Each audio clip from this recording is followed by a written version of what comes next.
My name is Fernando Winters, 68 years old, and last Tuesday I stood in the corner of a law office as my late wife Eleanor's will was read. I watched in stunned silence as her $45 million empire was divided among our 3 children.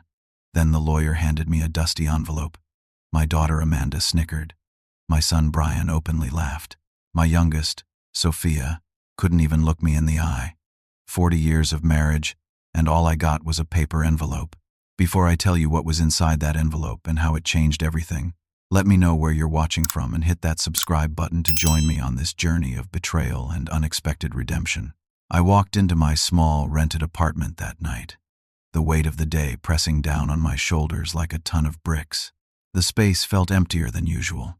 Just a worn sofa, a small television, and a kitchen table with 2 mismatched chairs. I placed the envelope on the table, afraid to open it, afraid to confront what felt like Eleanor's final dismissal of our life together. My mind drifted back 40 years to when I first met her. I was 28 then, a high school English teacher with a passion for literature and a bank account that never seemed to grow past 3 digits. Eleanor was 24, the daughter of William Thompson, one of the wealthiest real estate developers in Boston. She had walked into the bookstore, where I worked part-time on weekends, looking for a first edition Hemingway. I remember how the afternoon sunlight streamed through the window, illuminating her copper hair as she thumbed through the pages of The Old Man and the Sea. "Are you going to buy that? Or just stand there memorizing it?" I had asked, immediately regretting my forwardness. Instead of being offended, she laughed. It was a warm, genuine laugh that seemed to fill the dusty shop with life. "I think I might need to read it a few more times before I can commit," she replied. We talked about books for hours that day, closing the shop late. I asked her to dinner at my favorite hole-in-the-wall Italian restaurant, not knowing her family could have bought the entire block. She showed up in jeans and a simple blouse, her only luxury a pair of pearl earrings that had belonged to her grandmother. Our courtship was straight out of a romance novel. Walks through Boston Commons, poetry readings, long discussions about life and dreams over coffee in tiny cafes. When I finally met her parents at their Beacon Hill mansion, her father made it abundantly clear I wasn't what he had in mind for his daughter. "A teacher?" William had scoffed, swirling his 20-year-old scotch. "Eleanor has been groomed to run Thompson Enterprises since she was 12. What exactly do you bring to this relationship?" Despite her family's opposition, we married in a simple ceremony at the courthouse 6 months later. Only my parents and 2 friends attended. Eleanor's family refused to come. They cut her off financially, expecting her to come crawling back when she realized what life without wealth was like. But they underestimated both of us. By day, I continued teaching, pouring my heart into making Shakespeare and Steinbeck come alive for teenagers who would rather be anywhere else. But at night, I became Eleanor's silent partner. She had inherited her father's business acumen, but added a compassion and vision he lacked. With $5,000 borrowed from my parents' retirement fund, she opened a small boutique selling handcrafted items from local artisans. While Eleanor ran the front of the shop, I stayed up late doing the books, writing marketing materials, and creating business proposals for expansion. My red pen, so familiar from grading student essays, marked up drafts of contracts and business plans. We worked side by side, dreaming of building something that would be ours. Then Amanda came along, our firstborn. I would grade papers with one hand and rock her crib with the other. 3 years later came Brian, followed by Sophia, 3 years after that. I adjusted my teaching schedule to be home when Eleanor needed to meet suppliers or clients. During summer breaks, I would watch the children during the day and work on business strategies at night. As the children grew, Eleanor's business expanded. The single boutique became a chain of stores across New England. She branched into property development, starting small with local renovations, then moving to larger commercial projects. I remained in the shadows, supporting every move, offering insights from my own research, connecting ideas from books I read and discussions with my more business-minded friends. "You should quit teaching and join me officially," Eleanor would often say. "You contribute as much to this business as I do." But I loved teaching, loved the spark in a student's eyes when they finally understood a difficult concept. And truthfully, I was proud to maintain my own identity. I didn't want to be known simply as the husband of a successful businesswoman. By the time our 20th anniversary rolled around, Eleanor's enterprise had become an empire. 12 companies spanning retail, real estate, and technology, properties in 6 states, a collection of luxury cars and artwork, a 15,000-square-foot mansion in the same neighborhood as her parents, who had eventually reconciled with their daughter once her success became impossible to ignore. The wealth changed our children in ways neither of us fully anticipated. Amanda, our eldest, had her mother's business sense but none of her warmth. By the time she reached adulthood, she viewed relationships as transactions and measured people by their usefulness. Brian developed expensive tastes and an aversion to work, floating through prestigious schools on his mother's donations rather than his own merit. He collected girlfriends and sports cars with equal casualness, discarding both when newer models came along. Sophia, our youngest, had perhaps the most potential. Sensitive and artistic, she seemed less impressed by wealth itself, but she grew accustomed to the ease it provided, the doors it opened without effort, and gradually her ambition withered in the comfort of guaranteed prosperity. I tried to instill in them the values I held dear, the dignity of hard work, the importance of empathy, the power of education, but my voice was increasingly drowned out by the roar of privilege that surrounded them. They saw their mother's success, the respect she commanded in business circles, and my position as a high school teacher seemed quaint at best, embarrassing at worst. "Dad still insists on driving that old Honda," Brian once remarked to a friend, loud enough for me to hear. "When you have a Bentley in the garage, why would you choose to look like the help?" I pretended not to hear, but the comment stung. Not because I cared about driving a luxury car, but because my son failed to understand that choices reflect values, not just preferences. My old Honda represented independence, living within my means, and the teacher's salary I had earned through my own efforts. As the children grew into adults, our family dinners became increasingly rare. When we did gather, conversation revolved around business acquisitions, real estate deals, and social connections. My contributions to these discussions were tolerated rather than welcomed. I noticed how Amanda would check her watch when I spoke, how Brian would scroll through his phone, how even Sophia seemed to tune out. Eleanor noticed too, and in private moments, her eyes would fill with sadness. "They don't see you, Fernando," she said one night as we lay in our king-sized bed, surrounded by luxury that still sometimes felt foreign to me. "They don't understand that none of this would exist without you." I squeezed her hand. "They see what the world values: success, wealth, position. I've made my peace with it. But had I really?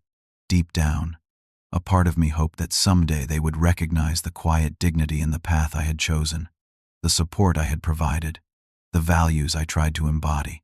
I wanted them to understand that while Eleanor built an empire that would impress the world, I tried to build character in them that would serve them when that empire felt empty. Little did I know then how soon that test would come, or how spectacularly they would fail it. The diagnosis came without warning. Stage 4, pancreatic cancer. Aggressive, inoperable. Eleanor, who had never been sick a day in her life, who ran 5 miles every morning regardless of weather, who built a business empire through sheer force of will, suddenly faced an enemy she couldn't outwork or outsmart. 6 months, the oncologist said gently. Perhaps a year with aggressive treatment. We sat in silence in the car afterward, holding hands across the console like we had as young lovers. No words seemed adequate. Finally, Eleanor spoke. "I need to put things in order," she said, her voice steady despite the tears streaming down her face. "There's so much to arrange." The treatments were brutal. Chemotherapy ravaged her body, turning her vibrant copper hair brittle before it fell out completely. I took a leave of absence from teaching to be with her every minute. I held her hair back during bouts of violent nausea, rubbed lotion into her increasingly fragile skin, and read to her from her favorite books when the pain medications made it hard for her to focus her eyes. Our children's response to their mother's illness varied. Amanda approached it like a business problem, researching experimental treatments and flying in specialists for consultations. She visited twice a week, always with her laptop open, dividing her attention between her dying mother and her thriving business interests. Brian appeared genuinely distressed, but unequipped to handle the reality of illness. He would visit for 15 minutes, bringing expensive gifts Eleanor was too sick to appreciate, before finding excuses to leave. The sight of his once powerful mother, reduced to a frail shadow, clearly disturbed him. Sophia initially seemed the most present, sitting with her mother for hours. But as the months wore on and Eleanor's condition deteriorated, her visits became less frequent.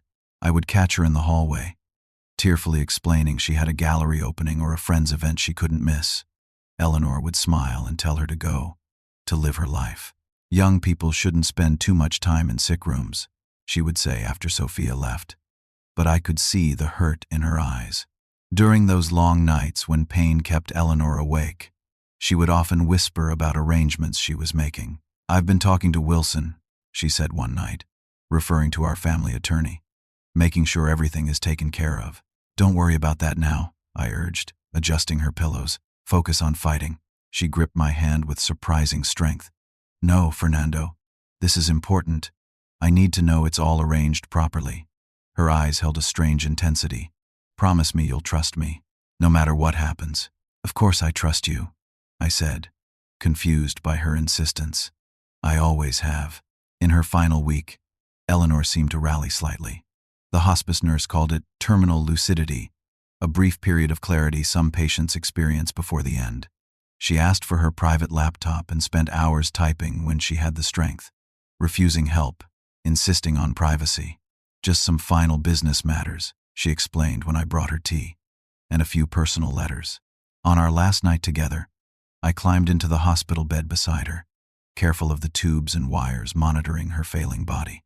We reminisced about our life together, those early days in our tiny apartment, the birth of our children, the small triumphs and ordinary moments that form a marriage. "You gave me a beautiful life, Fernando," she whispered, her voice barely audible. "More than the business, more than the success. You gave me love without conditions, and you gave me everything," I replied, tears flowing freely now. She shook her head slightly. "Not yet," she murmured, "but I will."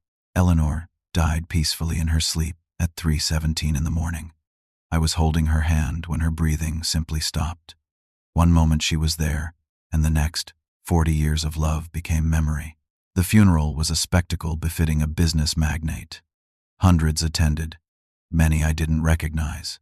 Politicians, business associates, celebrities who had worn Eleanor's designs or invested in her companies. Our children arranged everything, consulting me only on the most cursory details. Amanda gave a polished eulogy, highlighting her mother's business acumen and philanthropic contributions. Brian spoke about her determination and vision. Sophia, through tears, recalled her mother's aesthetic sensibility and taste. Not one of them mentioned her laugh, her love of poetry, how she could spend hours watching thunderstorms from our porch, or how she always left the crusts of her sandwiches uneaten like a child. They didn't really know her, I realized. They knew the public figure, the successful entrepreneur, but not the woman who had danced with me in our kitchen at midnight, or who kept a pressed flower from our first date in her wallet for 40 years.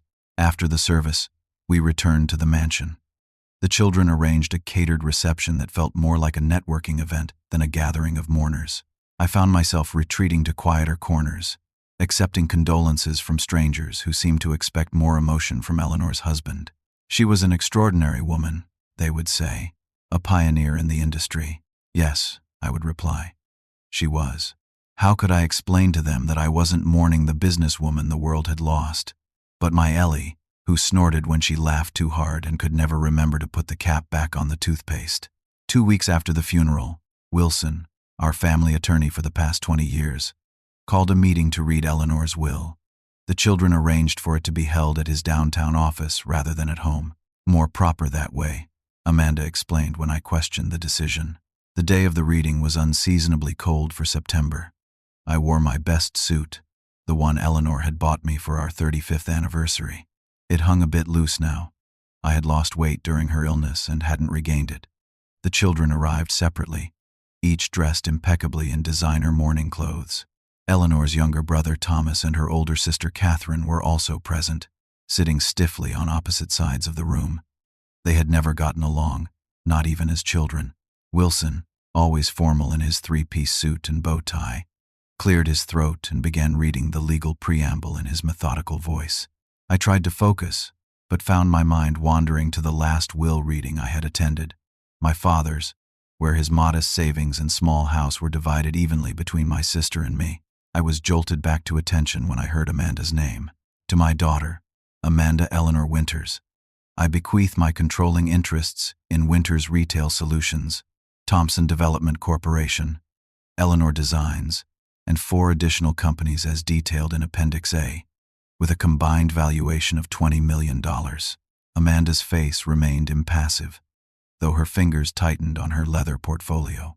To my son, Brian William Winters, I leave my properties in Massachusetts, Connecticut, Florida, and New York, as well as my collection of automobiles, including the Bentley Continental, Mercedes AMG, and Ferrari 488, with a combined valuation of $15 million. Brian nodded slightly, as if he had expected nothing less. To my daughter, Sophia Catherine Winters, I bequeath my interests in Winters Tech Innovations, Eleanor Home, and 3 additional ventures as detailed in Appendix B, as well as my personal collection of art and jewelry, with a combined valuation of $10 million. Sophia dabbed at her eyes with a silk handkerchief, whether from emotion or relief, I couldn't tell. Then Wilson paused, adjusted his glasses, and looked at me. To my husband, Fernando James Winters, I leave the enclosed envelope, to be opened privately. He walked across the room and handed me a worn manila envelope, its edges soft with age, sealed with wax bearing Eleanor's personal insignia, a stylized E intertwined with a W. Amanda broke the silence first. That's it? That's all he gets? Wilson nodded gravely. The will is quite specific. I sat there, the envelope heavy in my hands, as Wilson continued with the technical details of trust arrangements, tax considerations, and transition plans for the businesses. The children asked questions, negotiated points between themselves, and began the process of dividing 4 decades of Eleanor's work. No one asked me if I was okay. No one seemed to notice or care that I had just been effectively written out of my wife's legacy. I had gone from being the husband of one of the city's wealthiest women to a man with an envelope in the span of a paragraph. As the meeting concluded, Amanda approached me, her expression a mixture of pity and contempt. "I'm sorry, Dad," she said, though her tone conveyed anything but sympathy. "I guess Mom made her priorities clear." Brian was less subtle. He actually chuckled as he slapped me on the shoulder.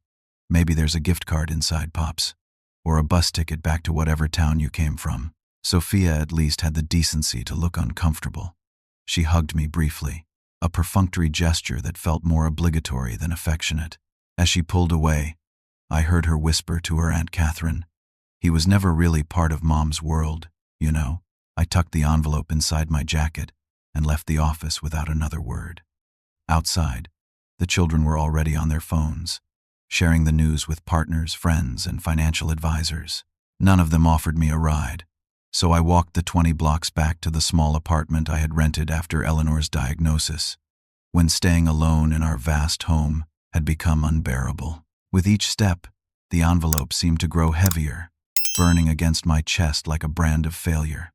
40 years of marriage, of partnership, of shared dreams and quiet support, and all I had to show for it was a sealed envelope and 3 children who viewed me as nothing more than an afterthought in their mother's remarkable life. The apartment felt colder than usual when I returned. I hung my suit jacket carefully on the back of a chair, a habit Eleanor had instilled in me decades ago. Just because we can't afford nice things now doesn't mean we shouldn't treat what we have with respect, she had said in our early days of struggling to make rent. Now, I had an envelope instead of an empire. I placed it on the kitchen table and stared at it, unable to bring myself to break the wax seal bearing Eleanor's insignia. Outside, rain began to tap against the windows, a fitting soundtrack to the hollowness expanding inside me. My phone rang. Amanda's name flashed on the screen. I considered letting it go to voicemail, but found myself answering anyway. "Dad," she began without preamble, "we need to discuss the house." "Which house?" I asked, though I knew exactly which one she meant. "The mansion Eleanor and I had designed together 15 years ago, with its library specifically built to house my book collection, the garden where I grew heirloom tomatoes every summer, the porch swing where Eleanor and I had watched countless sunsets. Don't be difficult, Amanda sighed. The Brookline estate. Brian, Sophia, and I have been talking, and we feel it would be best if you moved out permanently. The will grants us joint ownership, and frankly, it's an asset we need to either occupy or liquidate. The clinical way she referred to our home as an asset made my stomach turn. I see, was all I could manage. We're prepared to cover a year's rent at your current place, she continued, her voice taking on the tone she used in business negotiations. That should give you ample time to adjust to your new circumstances. Adjust to your new circumstances. As if I were an inconvenient business problem to be solved, rather than their father who had just lost his wife of 40 years. And my belongings? I asked, fighting to keep my voice steady. You can arrange to collect your personal items next week. Sophia suggested we hire a service to pack up your books and clothes. A service. Strangers handling the books I'd collected over a lifetime. The sweaters Eleanor had given me for Christmas. The photographs and mementos that mapped our life together. How generous, I said, unable to keep the bitterness from my voice. Amanda's tone cooled further. This is business, Dad. The estate needs to be settled efficiently. Your sentimentality isn't helping anyone. After we hung up, I sat in silence, the envelope still untouched before me. My mind traveled back to earlier moments with my children, searching for signs of when they had transformed from the babies I had cradled to these cold strangers who saw me as an inconvenience. I remembered teaching Amanda to ride a bike, running alongside her on the sidewalk, promising I wouldn't let go until she was ready. The trust in her eyes when she finally shouted, "Let go, Daddy. I can do it." Where was that trust now? I thought of Brian at 8 years old, terrified of the water but determined to learn to swim. How I had stood in the shallow end of the pool for hours, arms outstretched, encouraging him to paddle toward me. "I'm scared," he had admitted. "That's okay," I'd told him. "Being brave means doing something even when you're scared." By the end of the summer, he was diving off the high board, waving to make sure I was watching each jump. And Sophia, my artistic youngest, who would climb into my lap with stacks of storybooks, insisting I do different voices for each character. How many nights had I spent reading to her, long after my voice grew hoarse? How many school plays had I attended, sitting front row center, applauding wildly even when she had only a single line? These memories felt like they belonged to another family now, another life. The children I had raised seemed to have vanished, replaced by strangers wearing familiar faces. The next morning, I received an email from Brian. No greeting, just a terse message. Moving company scheduled for Wednesday at 10 a.m. If you want to supervise, be there. Otherwise, they have instructions. Instructions, as if my life could be reduced to a checklist for hired movers. 3 days to clear out 4 decades. When Wednesday came, I arrived at the house to find a team of workers already packing my books into anonymous brown boxes. Sophia was there, hovering uncertainly in the doorway of the library. "I made sure they're being careful with everything," she offered, not quite meeting my eyes. "Thank you," I replied, watching as a young man wrapped my first edition Hemingway, the one Eleanor had been looking at the day we met, in bubble wrap. Sophia fidgeted with her bracelet, an expensive diamond piece that had been her mother's. "Dad, I just want you to know, this wasn't my idea. Amanda thinks it's the cleanest way to handle things." I looked at my youngest child, searching for some remnant of the little girl who used to fall asleep with her head on my shoulder. "And what do you think, Sophia?" She finally met my gaze, then quickly looked away. I think Mom must have had her reasons for arranging things this way." The words hit like a physical blow. Even Sophia, who had always been the most sensitive of my children, believed I deserved to be disinherited. That Eleanor, who had shared her most intimate thoughts with me for 40 years, had deliberately chosen to leave me nothing but an envelope I still hadn't found the courage to open. "I need to check my office," I said abruptly, leaving her standing there. In the small room that had been my private space, the movers hadn't yet begun. My desk stood as I had left it the day Eleanor entered hospice care, papers neatly stacked, framed family photos arranged along the edge. I closed the door behind me, and allowed myself a moment of silent grief. The photos told the story of a family I thought we had been. Eleanor and me on our wedding day, young and impossibly hopeful. The children at various ages, school portraits and vacation snapshots. One particularly treasured image showed all 5 of us on a beach in Maine, arms around each other, squinting into the setting Sunday. I carefully packed these photos myself, wrapping each frame in my own shirts for protection. These, at least, would come with me. Evidence that once we had been a family. By late afternoon, the movers had finished. My life had been reduced to 62 boxes, loaded into a truck bound for my small apartment. I stood in the foyer, taking a final look at the home Eleanor and I had built together. Amanda appeared at the top of the grand staircase. "All finished?" she asked, her tone businesslike. "Yes," I replied. "All finished." She descended the stairs, heels clicking on the marble. "I've transferred the first 6 months of rent to your account. The remainder will come in January." I looked at my firstborn, trying to reconcile the cold woman before me with the little girl who had once asked me to check under her bed for monsters. "Is there anything of me in you at all, Amanda?" I asked softly. "Anything of the values your mother and I tried to teach you?" Her expression flickered briefly before hardening again. "You taught me to be practical, Dad. That's what I'm being now. Practical. I taught you to be kind." I corrected gently. "I taught you that people matter more than things. And look where that philosophy got you," she replied, gesturing to the empty foyer where my packed boxes had stood. A 68-year-old man starting over with nothing.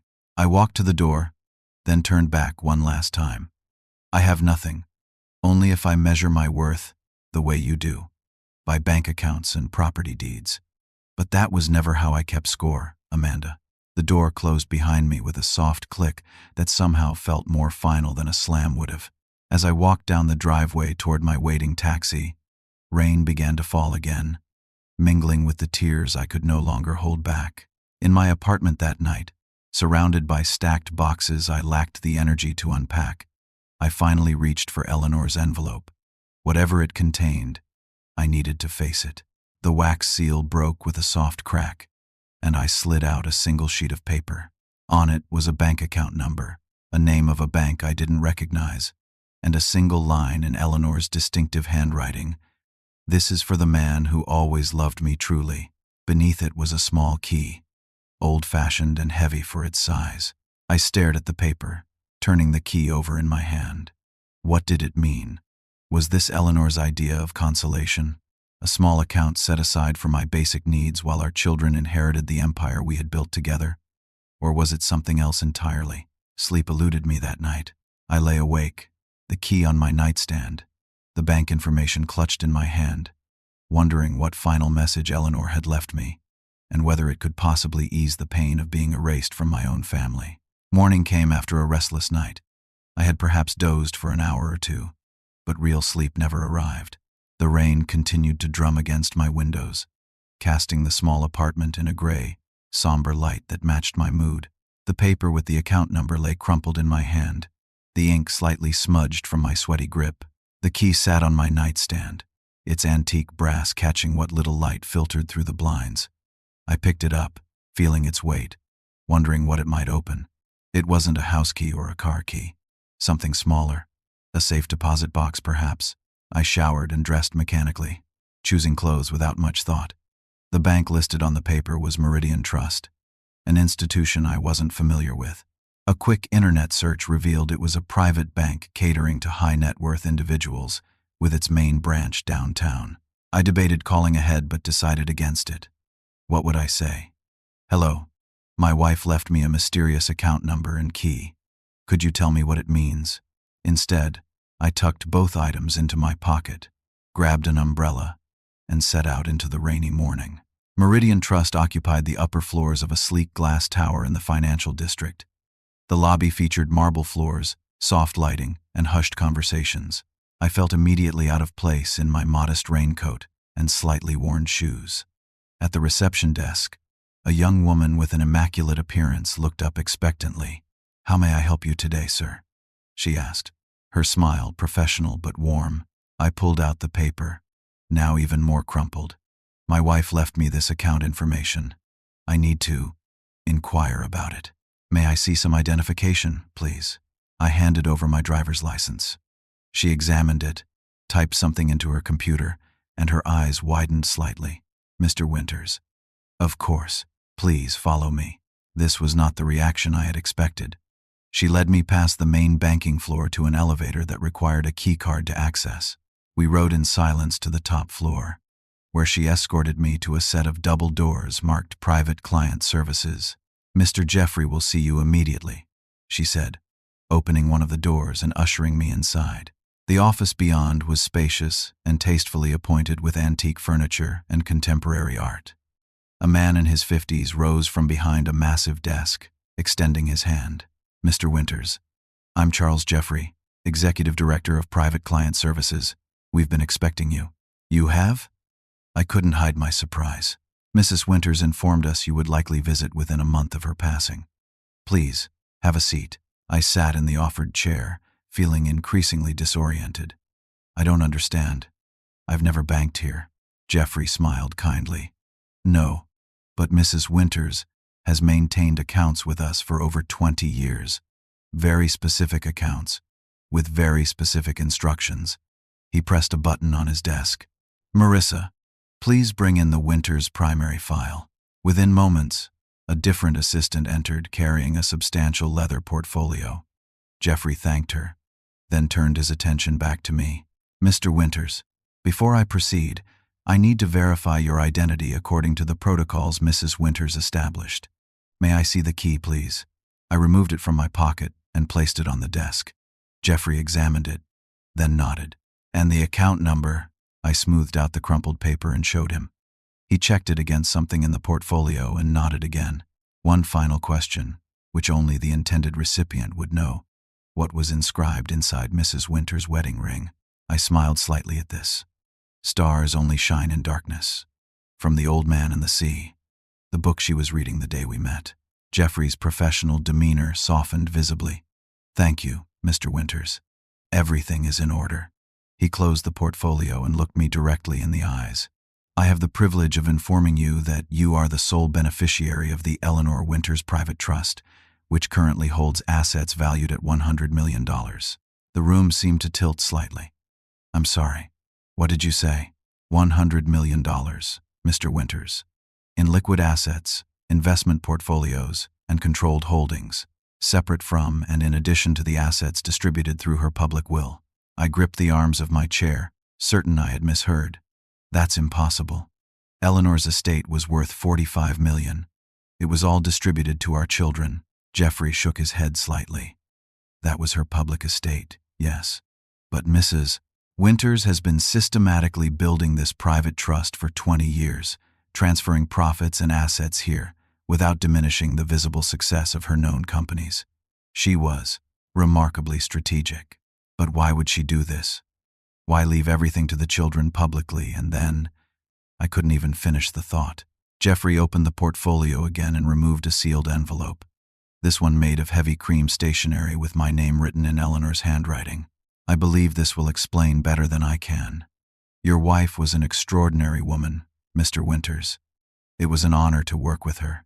He stood. I'll give you privacy to read this. When you're ready, we have several other matters to discuss, including the contents of a safe deposit box that key opens. He left the room, closing the door softly behind him. With trembling hands, I broke the seal on the envelope and unfolded the letter inside. My dearest Fernando, if you're reading this, I've left this world before you, something I always prayed would be the case. I couldn't bear the thought of you going first.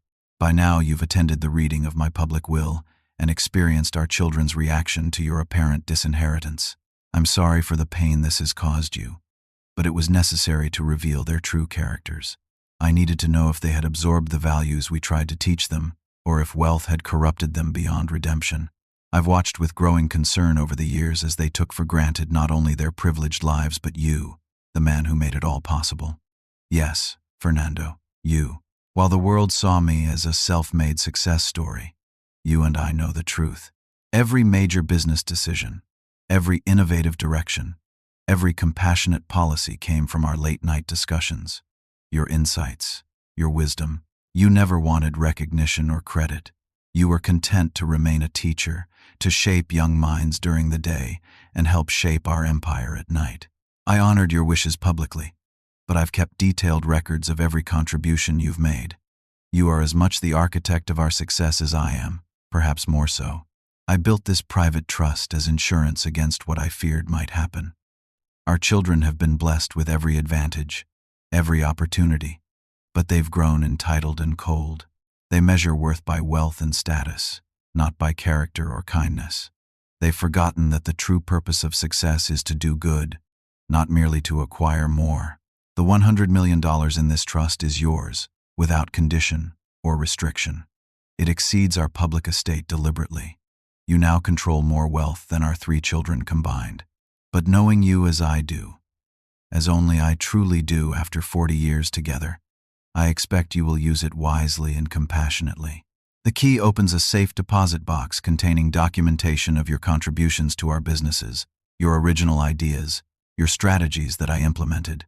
There are also personal journals I've kept over the years, recording my private thoughts about our partnership, our children, and my fears for their characters.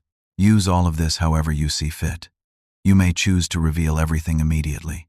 You may decide to teach our children a lesson about values, or you may simply walk away and build a new life of philanthropy and purpose. I trust your judgment completely, as I always have.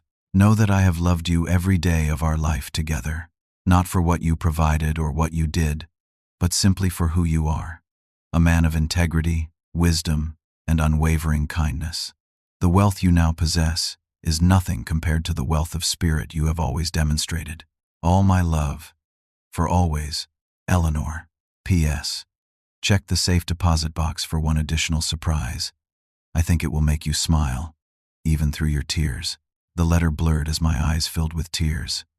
Eleanor's voice seemed to fill the room, her characteristic blend of practical strategy and deep emotion leaping off the page. This was so completely her, to think 20 years ahead, to create an elaborate plan that would both protect me and potentially teach our children a valuable lesson. I was still sitting there, letter in hand, when Jeffrey returned 15 minutes later. "Are you all right, Mr. Winters?" he asked gently. I nodded, unable to speak immediately. Finally, I managed. "The safe deposit box. Can I see it now?" "Of course. Follow me, please."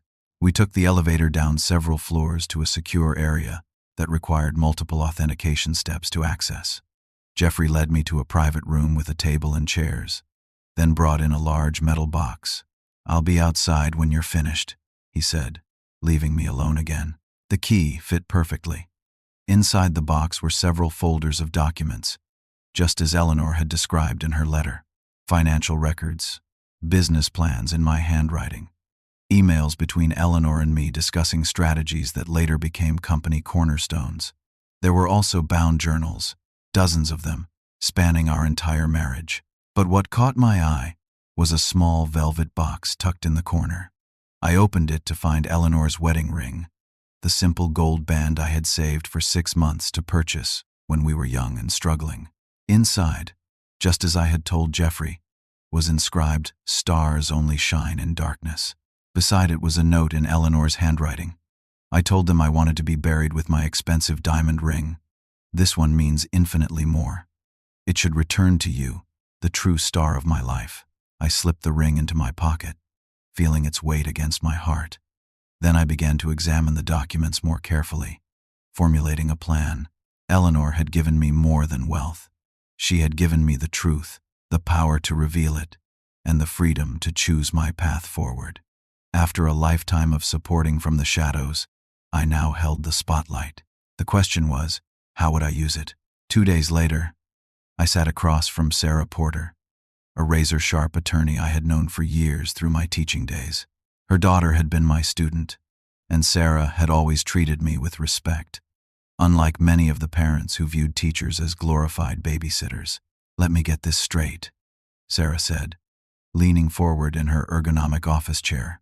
"Your wife secretly amassed $100 million fortune, separate from the assets your children inherited, and left it all to you, along with documentation proving you were the strategic force behind her business success." "That's correct," I replied, pushing the folder of documents across her desk. Sarah leafed through them, her expression growing increasingly impressed. "This is extraordinarily thorough. Business plans in your handwriting that later became company foundations. Emails where you suggest innovations that Eleanor implemented. Journals where she explicitly credits you with major decisions." She looked up at me. "What exactly do you want to do with all this?" It was the question I had been contemplating since leaving Meridian Trust. Eleanor had given me options, but the choice was mine alone. "I don't want revenge," I said finally. "Revenge would only reinforce the idea that wealth equals worth. I want something more meaningful. I want my children to understand what truly matters." Sarah nodded thoughtfully. "A valuable lesson, but how do you plan to deliver it?" I outlined my strategy, watching Sarah's expression shift from skepticism to admiration. When I finished, she sat back in her chair. "It's elegant, I'll give you that. Subtle but potentially very effective. But are you prepared for the possibility that they won't learn? That they're too far gone?" The question hit a tender spot. Were my children truly lost to the values Eleanor and I had tried to instill? Had wealth corrupted them completely? "I have to try," I said simply. "They're still my children." Sarah began making notes. "We'll need to move quickly and quietly. The business world is small, and rumors spread fast. I suggest we start with the supply chain dependencies." For the next week, I threw myself into implementing the plan. Sarah helped me navigate the complex legal aspects, while Jeffrey from Meridian Trust provided invaluable financial insight. I worked 18-hour days, fueled by purpose and the strange energy grief sometimes provides. I was careful to maintain a low profile. As far as the children knew, I was still settling into my small apartment, perhaps licking my wounds after being so publicly diminished. I didn't answer their occasional perfunctory texts immediately, letting them assume I was struggling to adjust to my new circumstances. Meanwhile, I was systematically, invisibly shifting the foundation beneath their feet.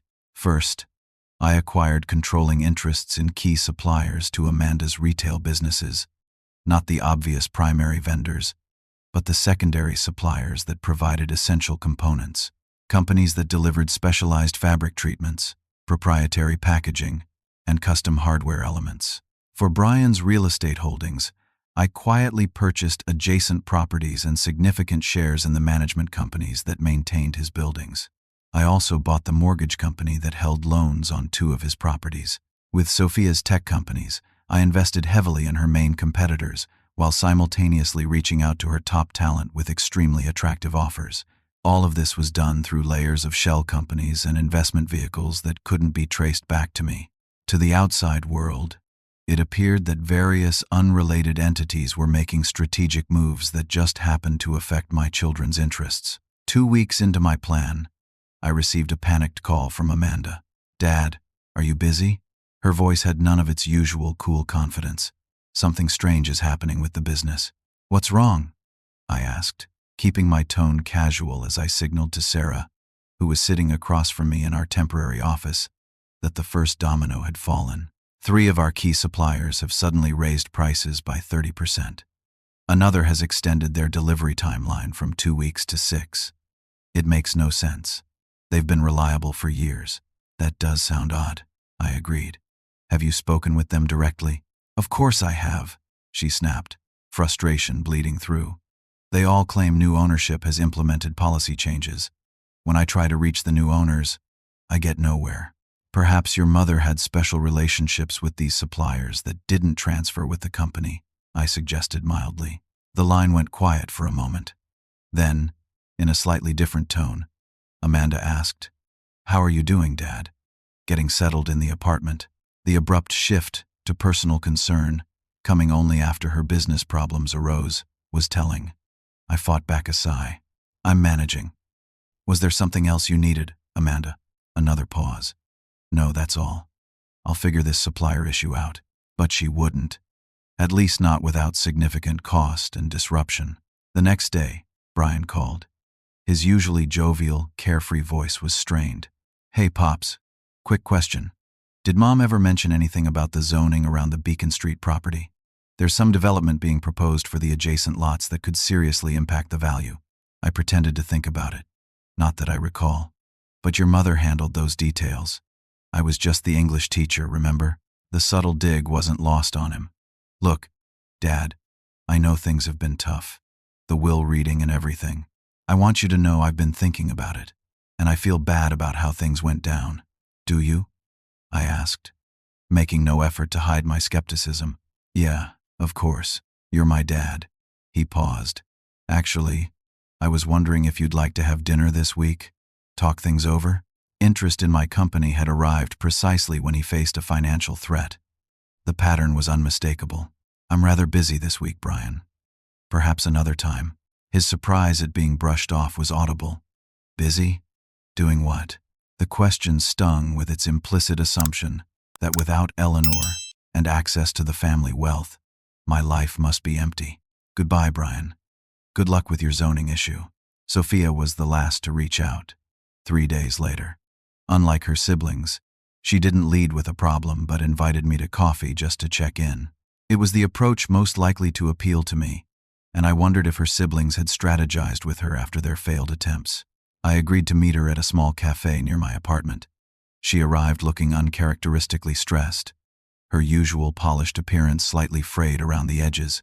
Dad, she said, embracing me with what seemed like genuine warmth. It's good to see you. We ordered, and for a few minutes, she asked about my new apartment, whether I was sleeping well, if I was eating properly. The questions of a daughter concerned about an aging father, but I had learned to look beneath the surface. Sophia, I interrupted gently, why don't you tell me what's really going on? Her composure cracked slightly. Is it that obvious? You've never been as good at hiding your feelings as your siblings, I said, not unkindly. She sighed, stirring her latte absently. 3 of my top developers resigned yesterday, all at once, with no warning. They've gone to Comtech, our biggest competitor. She looked up, eyes troubled. And there are rumors Comtech just received massive funding from some anonymous investor. That sounds challenging, I acknowledged. It's more than challenging, Dad. It's potentially catastrophic. These developers knew all our proprietary systems. She hesitated. I know this is awkward to ask, but did Mom ever mention any contingency plans for the businesses? Any protective measures she might have put in place? Your mother was certainly strategic, I replied carefully. But she didn't consult me on business matters. At least, that's the impression I've always had from you and your siblings. Sophia had the grace to look ashamed. Dad, about the will and everything. I'm sorry for how we behaved. It wasn't right. No, I agreed. It wasn't. If there's anything I can do to make it up to you. I studied my youngest child's face. Of the 3, she showed the most potential for redemption. There was genuine regret in her expression, though I noted it had taken a business crisis to bring it to the surface. Actually, there is something, I said. I'd like you to arrange a family dinner tomorrow night. All 3 of you. There are some matters we should discuss. Hope flickered across her features. Of course, I'll make it happen. As she left the cafe, I texted Sarah, dinner tomorrow night. Time to move to phase 2. Her response came immediately. All pieces in place. They won't know what hit them. I put my phone away, feeling not triumph, but a quiet determination. This wasn't about punishing my children or humiliating them as they had humiliated me. It was about something far more important, something Eleanor and I had tried to teach them their entire lives. The true measure of a person isn't what they own, but how they treat others, especially when there's nothing material to gain. Tomorrow night would test whether that lesson could still be learned. The private dining room at Maison Laurent gleamed with understated luxury. Crystal chandeliers cast a warm glow over the mahogany table set for 4. I had arrived early, dressed in a tailored suit that had been delivered to my apartment that morning. It was a far cry from my usual modest attire, but tonight called for a different presentation.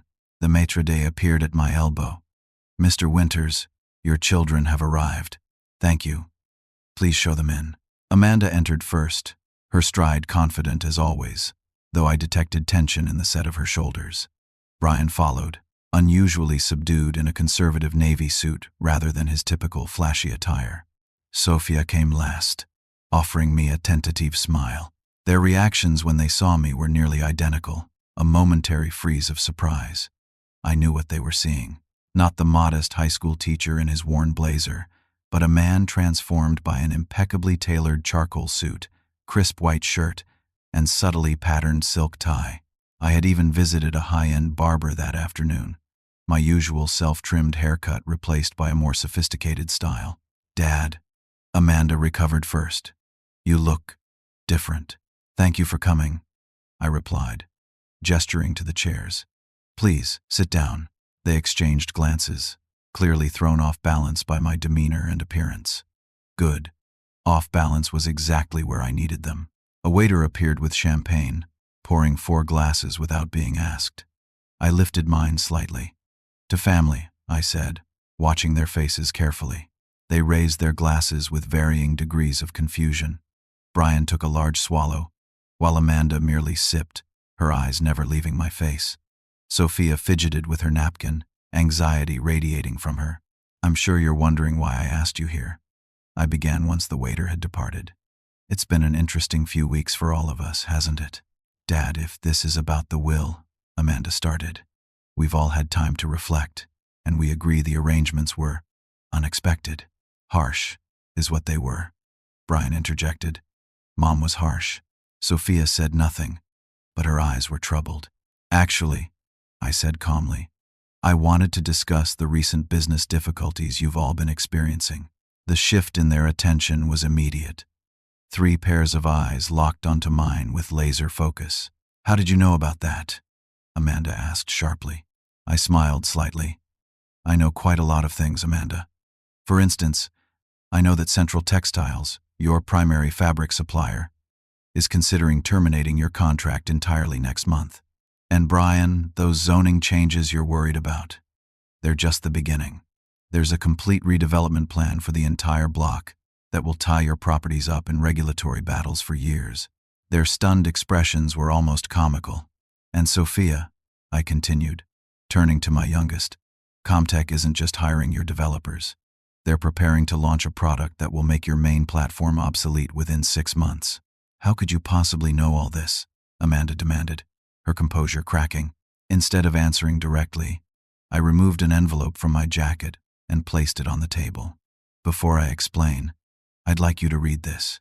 It's a letter your mother wrote before she died."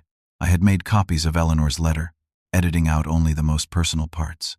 I watched their faces as they read, seeing shock, disbelief, and dawning comprehension cycle through their expressions.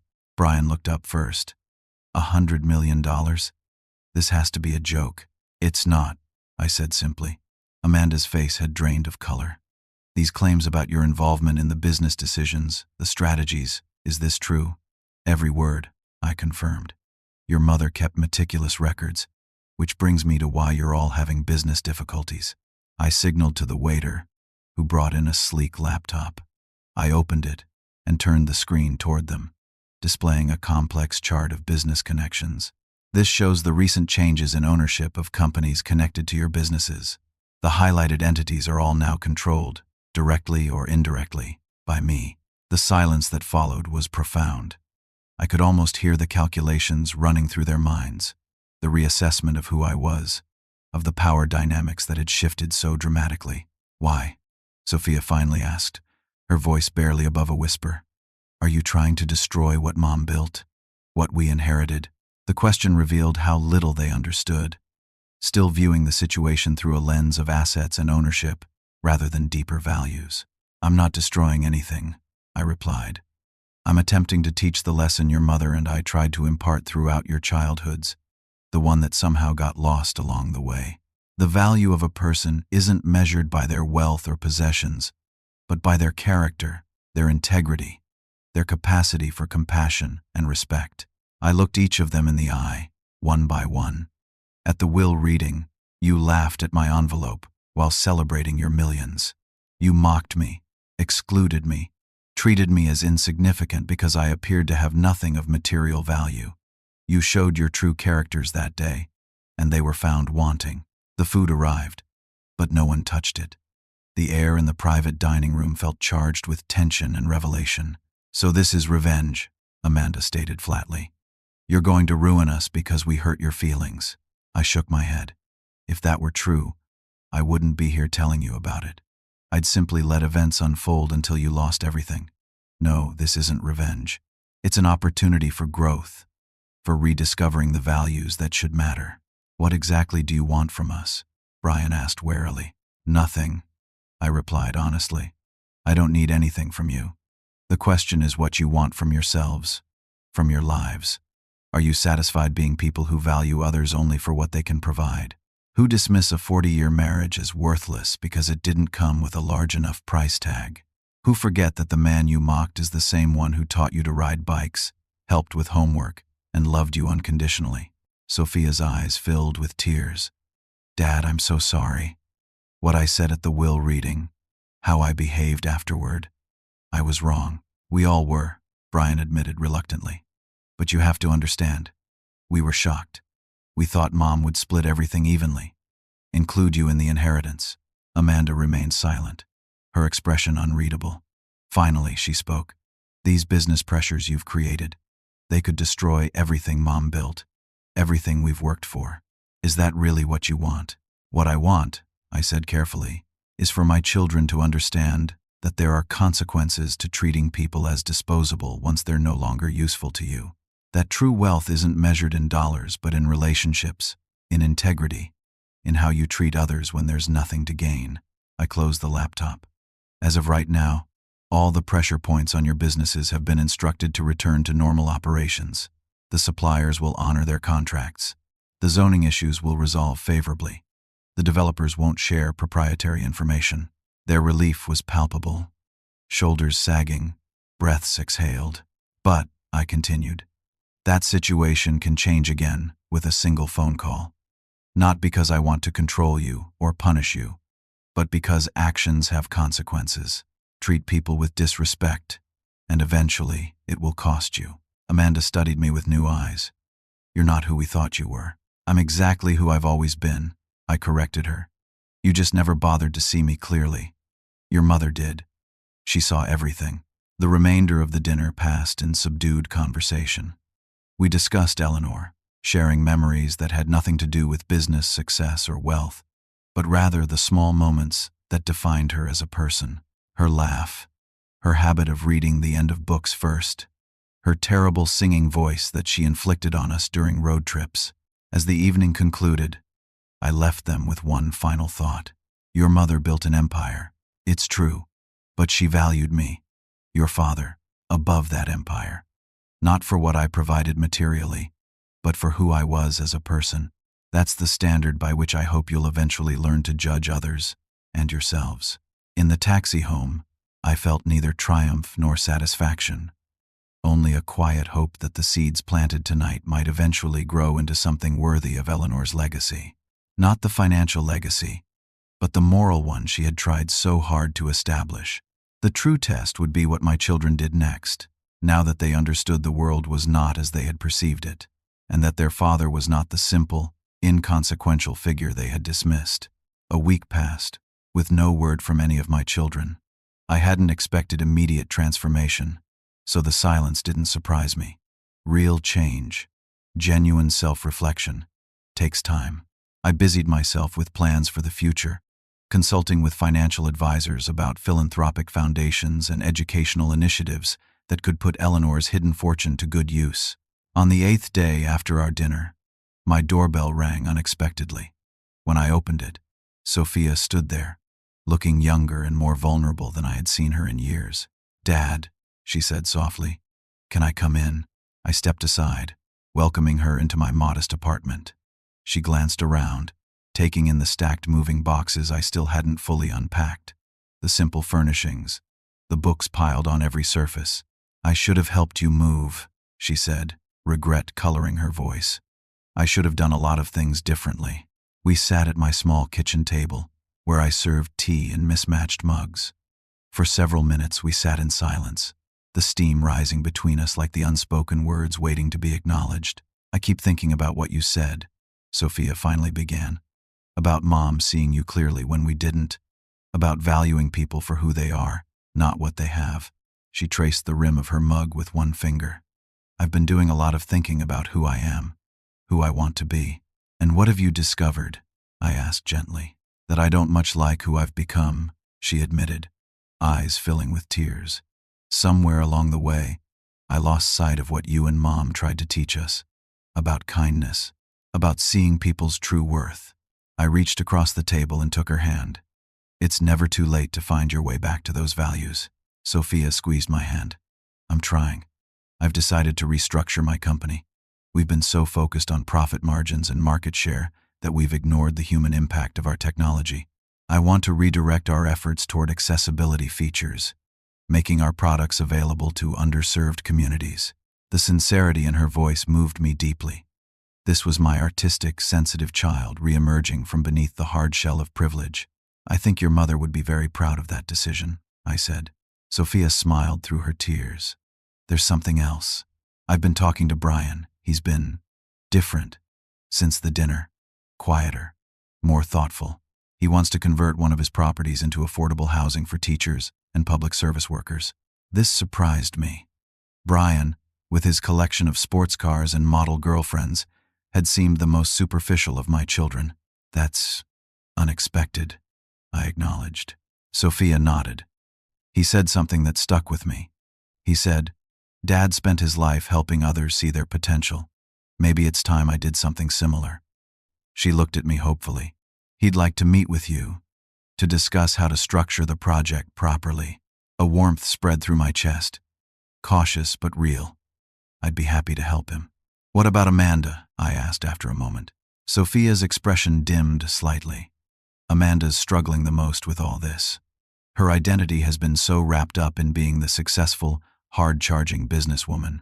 The idea that success might be measured differently, it's harder for her. I nodded, unsurprised. Amanda had always been the most like Eleanor in drive and determination, but without the underlying compassion that had made Eleanor's success meaningful rather than merely profitable. She'll find her own path, I said, though uncertainty tinged my voice. In her own time. 2 days later, Brian called to arrange a meeting. We met at a modest coffee shop rather than the high-end restaurants he usually frequented. His normally perfectly styled hair was slightly rumpled, his designer clothes replaced by jeans and a simple button-down shirt. Dad. He greeted me with a hug that felt more genuine than any he'd given me in years. Thanks for meeting me. Over coffee, he outlined his plans for the affordable housing project, speaking with an enthusiasm I hadn't seen since he was a boy building elaborate structures with his Lego sets. I've been thinking about what you did. As a teacher, he said. All those years shaping young minds, making a difference that doesn't show up on a balance sheet but matters more in the long run. I never really got it before. He looked down, embarrassed. I think I was actually ashamed of your job. How messed up is that? We value what we're taught to value, I said, without recrimination. The world rewards certain types of success more visibly than others.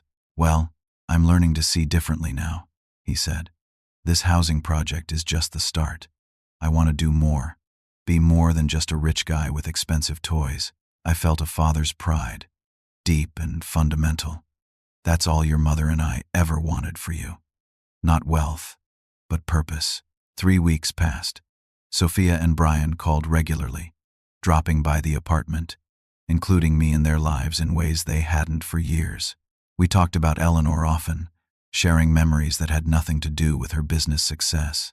Of Amanda, however, there was no sign. According to her siblings, she had thrown herself even more intensely into work, refusing to discuss the revelations from our dinner or my newly discovered fortune. Then, on a rainy Tuesday afternoon, much like the day of the will reading, my doorbell rang again. Amanda stood in the hallway, her usual impeccable appearance notably absent. She looked like she hadn't slept in days. "May I come in?" she asked formally. I led her to the living room, where she perched on the edge of the sofa, back straight, hands clasped tightly in her lap. "I fired our CFO yesterday," she said abruptly. "He was cooking the books, hiding losses, making us look more profitable than we were. I caught it because I started reviewing all our financials myself, line by line, the way Mom used to insist on doing. This wasn't what I had expected her to lead with." "I see," I said carefully. When I confronted him, he said, "What difference does it make as long as the shareholders are happy? It's just business." She looked up at me, eyes troubled, and suddenly, I heard myself. All the times I've said it's just business, to justify decisions that hurt people, to dismiss concerns about ethics as irrelevant sentimentality. I remained silent, letting her work through her thoughts. The company's in trouble, she admitted. Real trouble, not just the supplier issues you orchestrated. We've been making decisions based on short-term profits rather than long-term sustainability. Cutting corners on quality, underpaying staff. All the things Mom never would have allowed. What are you going to do? I asked. Amanda took a deep breath. I need help. Your help. The kind of strategic thinking that made Mom's businesses different, better. The kind you provided all those years without credit. Her voice broke slightly. I've been so wrong, Dad. About business. About what matters. About you. It was the closest thing to an apology Amanda was capable of offering right now. I recognized it for the monumental admission it represented for my proudest child. I'll help however I can, I promised. Over the following months, a new pattern emerged in our family.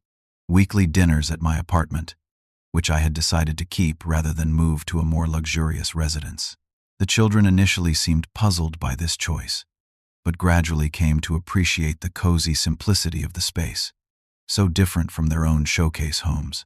I established the Eleanor Winters Foundation, dedicating $50 million to educational initiatives for underprivileged students and health research focused on pancreatic cancer.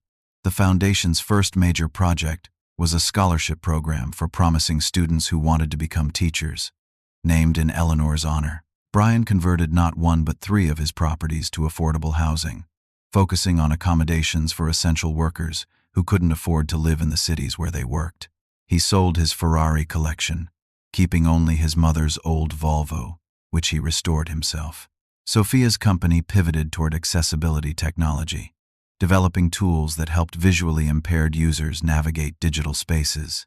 The change meant smaller profits but greater impact, a trade-off she embraced wholeheartedly. Amanda's transformation was perhaps the most profound, though also the most painful. After a thorough audit revealed the extent of her company's ethical shortcuts, she made the difficult decision to restructure entirely, publicly acknowledging the problems and taking full responsibility.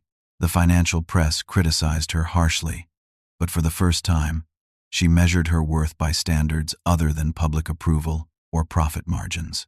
6 months after the will reading that had exposed the worst in my children, we gathered in my apartment to commemorate what would have been Eleanor's 70th birthday. The atmosphere was subdued, but warm, the sharp edges of grief softened by time and perspective. I've been thinking, Amanda said as we shared a simple meal around my kitchen table, about that envelope Mom left you. About how we all thought it was a final dismissal, when it was actually the opposite. The greatest gift of trust imaginable, Brian nodded. She knew exactly what you'd do with that money. Not hoard it or use it for revenge, but find ways to make a difference, just like you've always done. She knew all of us better than we knew ourselves, Sophia added softly. Especially you, Dad. I glanced at the framed photograph of Eleanor on my wall, her smile as radiant as the day we met in that dusty bookstore 40 years ago. Your mother was many things: brilliant businesswoman, loving wife, devoted mother. But above all, she was wise about what truly matters in life. Amanda raised her glass. To Mom, who taught us about success, and to Dad, Sophia added, who's teaching us about significance. Later that evening, after the children had left, I sat alone with Eleanor's wedding ring, which I kept in a small box on my nightstand. I slipped it onto my pinky finger, feeling the familiar words inscribed inside. Stars only shine in darkness. The darkness of loss had indeed revealed the stars in my life. The children who were finding their way back to the values we had tried to instill, the opportunity to use Eleanor's hidden gift to create lasting good in the world, and the peace of knowing that she had seen me, truly seen me, all along. I realized in that moment that the dusty envelope I had received at the will reading contained something far more valuable than $100 million. It contained the truth about love, about partnership, about what makes a life worthwhile, not the trappings of success that the world measures in balance sheets and property deeds, but the invisible ledger of lives touched, values upheld, and love given without condition or expectation of return. That truth was Eleanor's real legacy, more precious than any empire. And now, it was my privilege to carry it forward. As I look back on this journey from humiliation to healing, I understand that sometimes the greatest gifts come in the most unassuming packages. A dusty envelope can contain a fortune, yes, but more importantly, it can contain a truth that changes everything. If you've ever been underestimated or overlooked, remember that your worth isn't determined by others' perception. The quiet dignity of living by your values will always reveal itself in time, just as it did for me. I'd love to hear your thoughts on this story. Have you ever discovered unexpected value in something others dismissed? Please share in the comments below, and if this story touched you, consider subscribing and sharing it with someone who might need to be reminded of their true worth. Thank you for joining me on this journey of rediscovery and redemption.